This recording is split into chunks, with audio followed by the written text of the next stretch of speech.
With the Blue Jays on the road, the Rogers Center opened its doors for the 7th annual Tournament 12. The top Canadian prospects from across the country showcased their talent in front of some of the top pro and collegiate scouts, and Centennial Sports was there to bring you all the action and the greatest plays and interviews from the next generation of stars in a conversation with the founder and Blue Jays legend, Roberto Alomar. All that's coming up on Centennial Sports Central. Well, good evening and welcome inside the Centennial Sports Central studios. I'm Tom Stewart, joined always by Ryan MacEachern. And Ryan, it was a jam-packed week down at the Rogers Center. 160 of the top and brightest Canadian baseball prospects gathered down at the Rogers Center to showcase their talents in front of, like you said, some of the best scouts in the country and as well as down south. I mean, what was that week like for you? Spectacular experience. I've got to think like some of these kids. It's great to see them take the field here in Toronto, and you got to think that the future of Canadian baseball, it's in good hands, Tom. Absolutely, and it's kind of strange though, right? I mean, this is such an iconic tournament, holds so much weight in Canadian baseball, but for some reason it's unknown largely to a lot of the average, Canadian baseball fans. So what we did is we tasked our Mushtaq Nizamdin and Alejandro Gaiten down to the Rogers Center to educate the folks on what T12 is all about. Here's 5 things you need to know about the T12 tournament here in Toronto, Canada, as we take you around the Rogers Center. Let's go.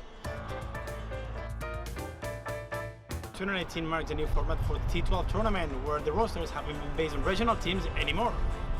With 150 players divided into 6 teams, this means that players are not put into teams based on their geographical location, but rather it just spreads out the talent more evenly.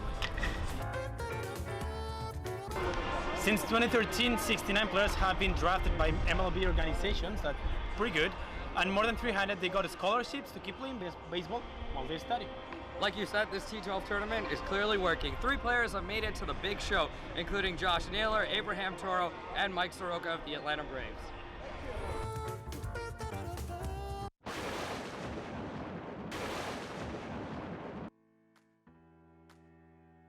So in the end, our video kind of got screwed up and the audio didn't work. We had some incredible takes and we actually took everyone through a tour of the Rogers Center. So I guess we'll just continue on from there. Yeah, it was really good, to be honest. What can you do? Such is life. Anyways, we'll get back to the content. This Tournament 12 is designed for Canadian players only who are the ages of 14 to 19, and of course they come from all over the country to meet up every year in Toronto. It's a great showcasing for these young athletes because they're scouts from all over Canada and the United States, from D1, D2 schools, from everywhere really. Yeah, also this year was the first season that the T12 finished Saturday with a home run derby. It was pretty amazing. Owen Casey got 11 homers on the final. And also a prospect game, kind of an all-star game where the coaches were Sandy Alomar Sr. and Roberto Alomar. Yeah, it's been a really cool experience seeing all of that and then having those great guys coaching. And the guy who created it is actually Roberto Alomar, so it's not that he was just a showcase there to coach for that game. He is a part of the Blue Jays. He's a Hall of Famer. He won 2 World Series with the Jays, and now he's kind of heading up this program. He loves to give back to Canadian baseball. It's just a great week all around.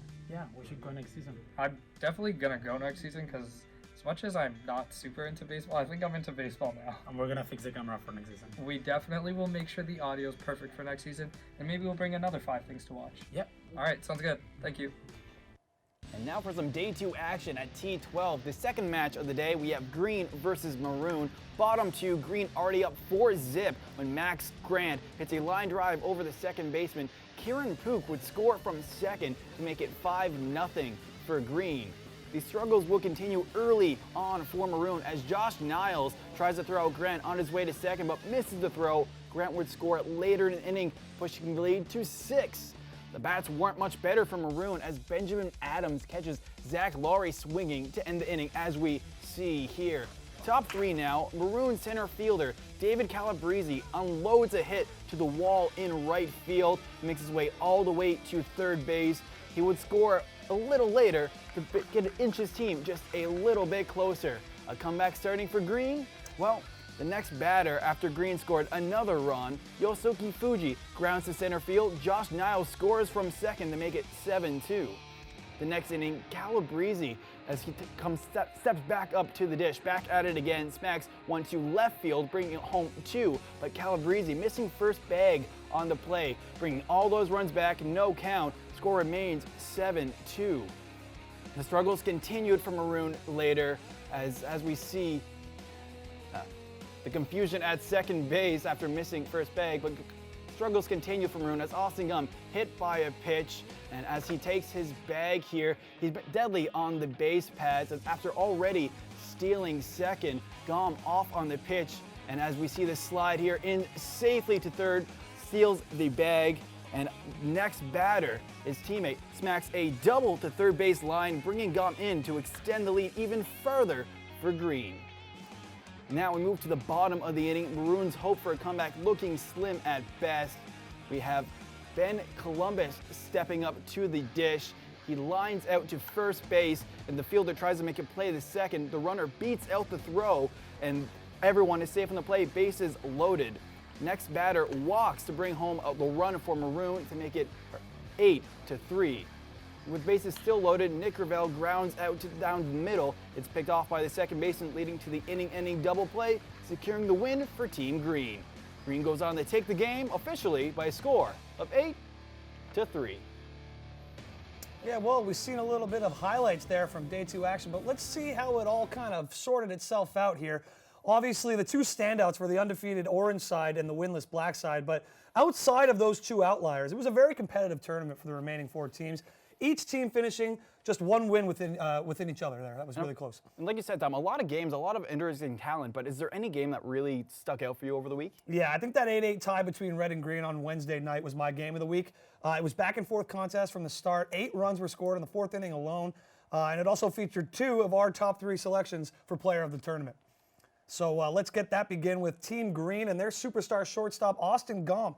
We just saw him in the highlight pack there. The 17-year-old went 4 for 9 on the tournament, scoring 3 runs with 7 stolen bags, and also went on to play in the All-Star game to close out his impressive week. Second on the list is Team Orange standard Alejandro Corzola Granados. The young slugger went 4 for 11, matching Gum's 7 stolen bases, adding 5 runs, 4 walks, and player of the game honors on Friday night before taking part in the All-Star game on Saturday. Yeah, and closing out our list, arguably the story of the week, right fielder Owen Casey.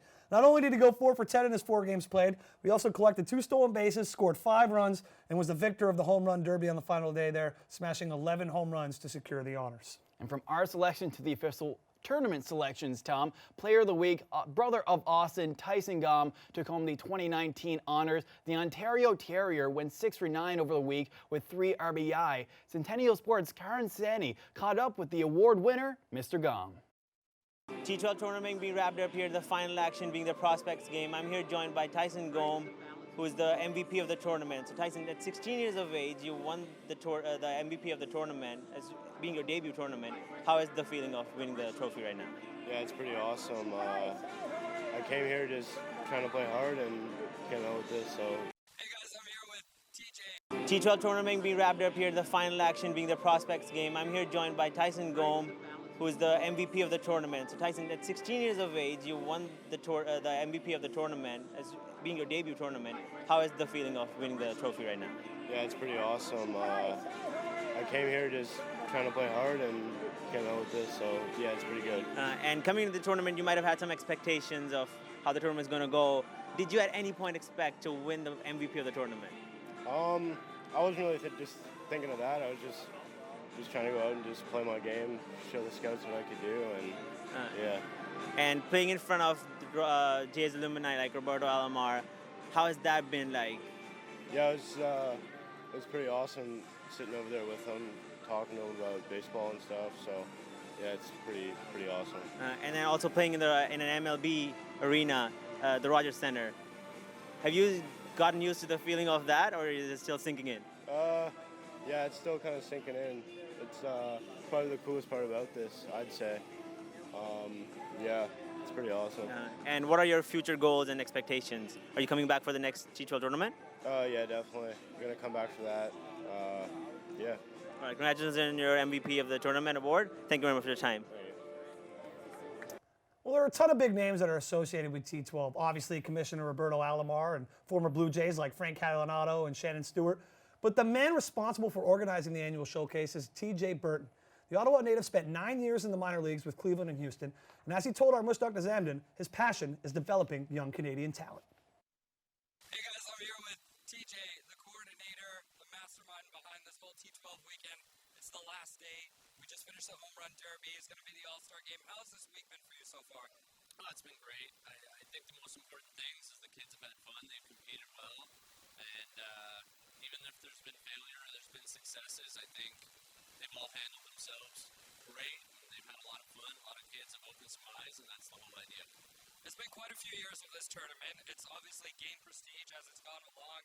It's now kind of the marquee event for Canadian baseball, all the up-and-coming kids. You bring them from all over Canada. How has this event progressed over time? How has it grown? And what are the next steps you're looking forward to in terms of making this even bigger and better?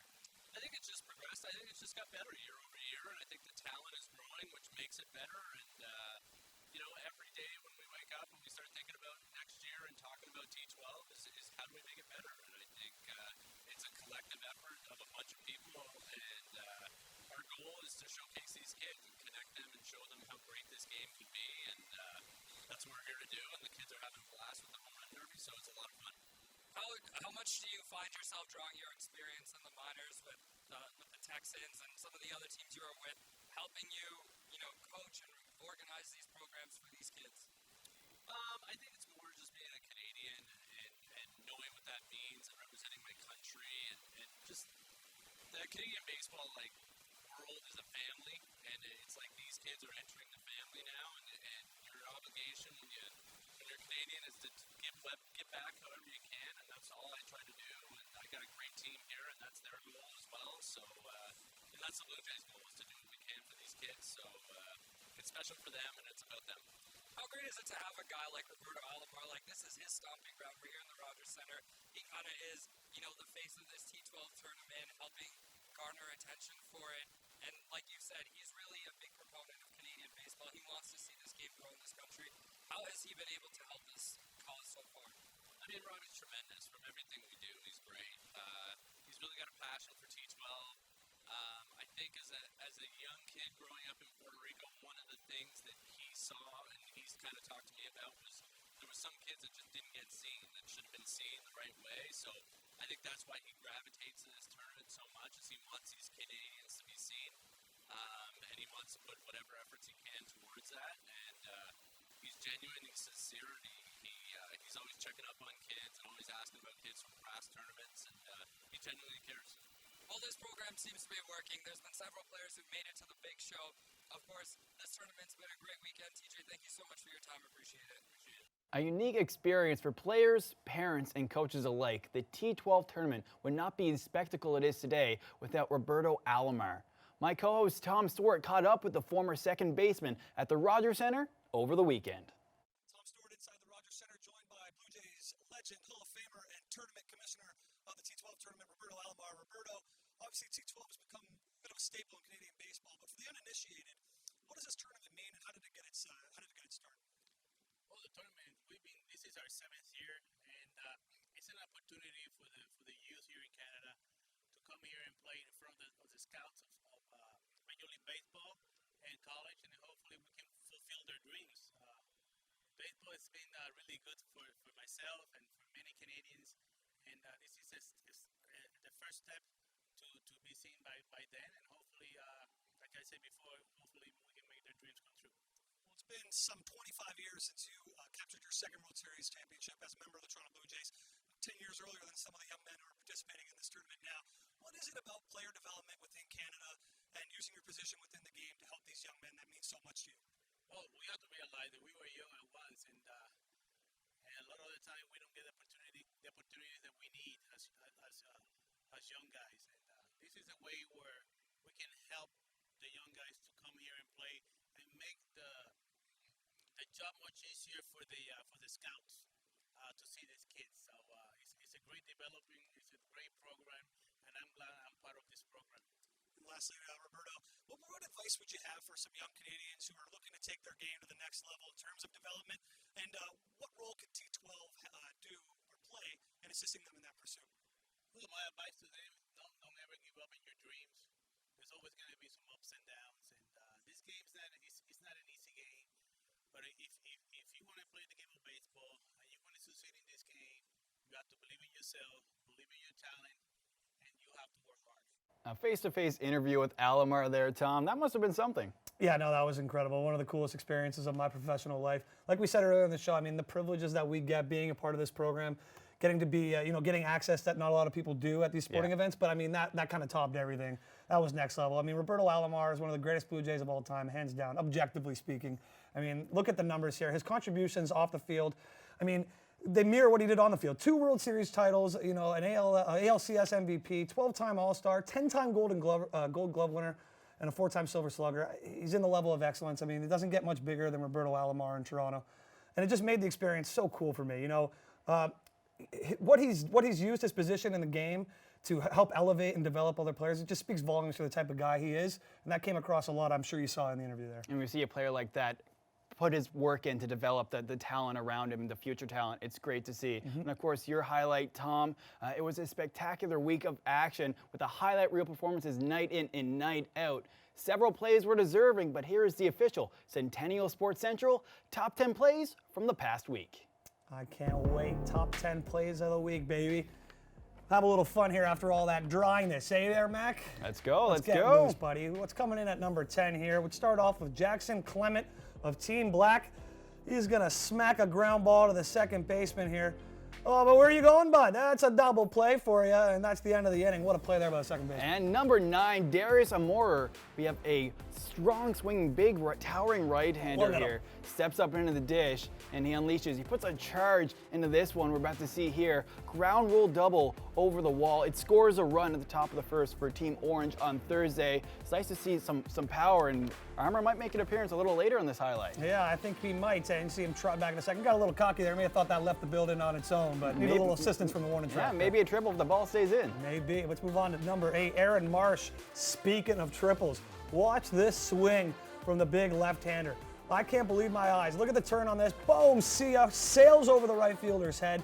And like I've said before, thinking 3 the whole way. Just put the head down, bury the head in there, and get going. Not a chance he was stopping that second there, No Tom. way. Thinking 3 the whole way. Great slide here. A great throw by the right fielder, but not enough time to stop the runner there. Caden Gray also getting in on the action. Hits a triple of his own here for Team Black to center field, bottom of the 3rd inning. He scores a run here, pushes teams up to 3-1, but a strong hit as you see another player head down going full into second as we see a nice slide here to guarantee the safe call triple for Black, one of the bright spots for that Black side. Yeah, absolutely. Moving on to number 6, Alejandro Carzello Granados. This guy was all over the dish this week, but not so fast here.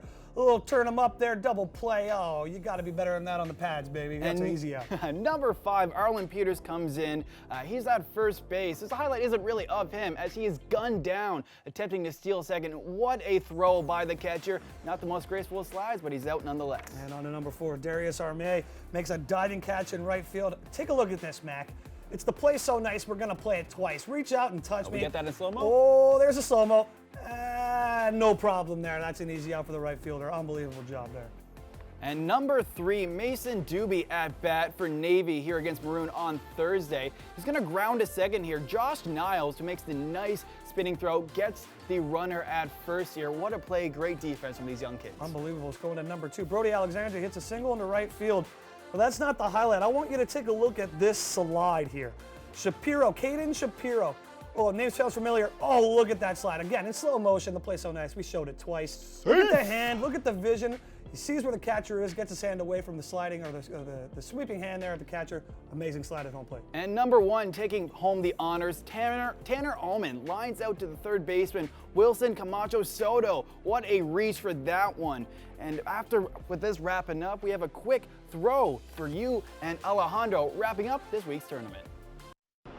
I'm here with Tom Stewart. Day 4 is over, so no more games. Tomorrow we still have the home run derby and the All-Star, but we have more games. What do you think about Team Maroon? You told me you were really impressed with that team. What's your take on them? Yeah, it was an absolute great team performance from Team Maroon on the day. 5 runs scored on the day, and all 5 come from different hitters, including J.J. Dutton, who has a team-high 3 RBI on the week. A real impressive outing from them. I'm sure they impressed a ton of the scouts in attendance. Really funny to watch them. Same Team Orange, they won 2 games, they tied 2 games, so the only unbeaten team in this tournament, not as lucky Team Black, who went 0-4-4 during this week. They still have, remember, tomorrow a day for exhibiting the home run and all-star. And talking about all-stars, you have a really good time with Roberto Alomar, Hall of Famer and Blue Jays legend. Yeah, absolutely. It was fascinating to get to catch up with him. Got to pick his mind a little bit on T12, the tournament, how it started.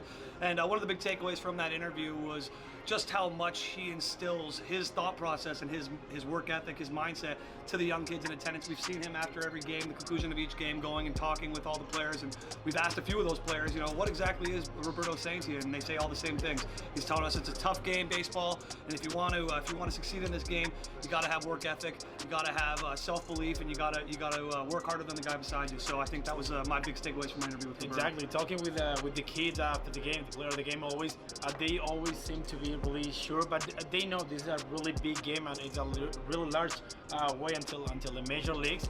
But still, you talk with a couple of players and they look like really mature for his age. Yeah, it was one of the most impressive things I think from the tournament was the maturity level from some of these players. I mean, when you're in a showcase tournament like this, I mean, that's one of the things that you need to have.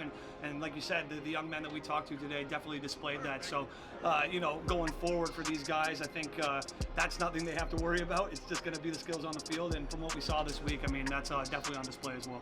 Just to wrap up, day one was a skills challenge, but for 3 days we enjoyed the players enjoying the game and on the field. We saw it was a total of 12 games, and then we still have a last game to enjoy a home run derby, which can be amazing. Yeah. And the All-Star to finish an amazing T12 tournament. Are you planning on being here tomorrow? Absolutely. I wouldn't miss a home run derby in Toronto if you paid me. So yeah, I'll be there for sure. That's it. Back to you guys. Of course, many of the players we've seen over the weekend already committed to NCAA programs across the state, but there's a team much closer to home that's providing Canadian prospects a chance to play ball at the collegiate level. After a trio of failed attempts at fielding a baseball team, Centennial is hoping that the fourth time will be the charm as the Colts prepare for the 2019 season. Our baseball insider, Karan Sani, was at Stan Waldo Park in East York for the program's inaugural practice. After years of trying to put together a baseball squad, Centennial finally has a team. After the trials that were held in September, we see a unit here that is training in East York. The players and the coaches seem to be highly positive about the season that is about to come. And the baseball program for Centennial College looks to be in full swing.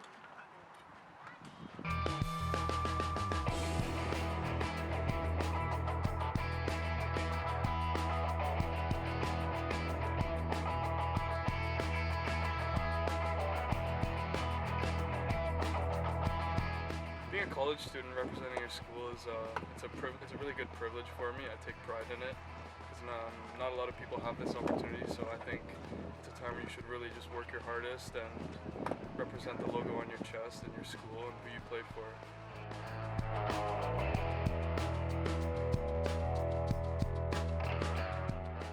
You know, my expectations for this year is I want to show up. I want to put on a good, solid starting nine. There's a lot of potential in these guys. We've got some great starting pitchers and some great starters kind of all around the field. I expect us to win, and that's kind of the expectation going into every game. We're improving every day. We got a lot of guys that are motivated. I think expectations this year, I think we can win a couple games to start out. Honestly, I've been wanting this for a long time. I know Centennial hasn't had a baseball team, and I don't even know if they've even had one, honestly.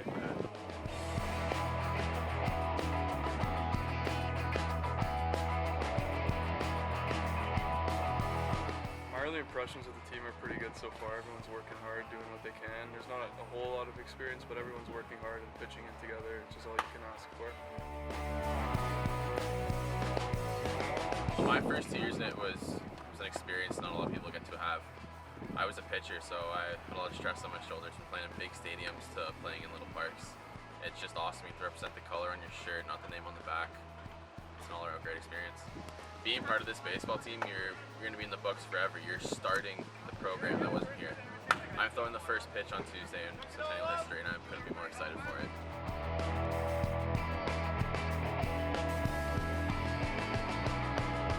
I think if you've played baseball and you're at Centennial College, this is a fantastic opportunity to come out. You spend your September months with a bunch of buddies.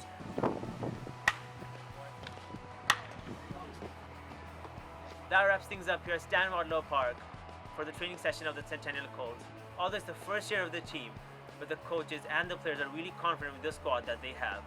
They'll have their first 3 exhibition games coming up next week. For Centennial Sports, Karan Sani. Some great reporting there from our very own Karan Sani. A little bit of a glimpse behind what some of these guys that we were watching all week are aspiring to do, and that's play collegiate baseball. Ryan, let's really wrap this thing up with a pretty bow. An unbelievable week. We've mentioned a few times getting the access down at the Rogers Center. A lot of highlights, but I mean, what was your biggest takeaway, do you think, from this week? It's phenomenal to get to see the future talent. We see some of these guys, alumni from this program. We have Mike Soroka, possible Cy Young candidate, a Cy Young candidate right now in Major League. So we get to see some of these kids early on in their careers, and there's a chance, a very good chance, we get to see a lot of them sometime in the show and sometime in the near future. Yeah, I agree with you.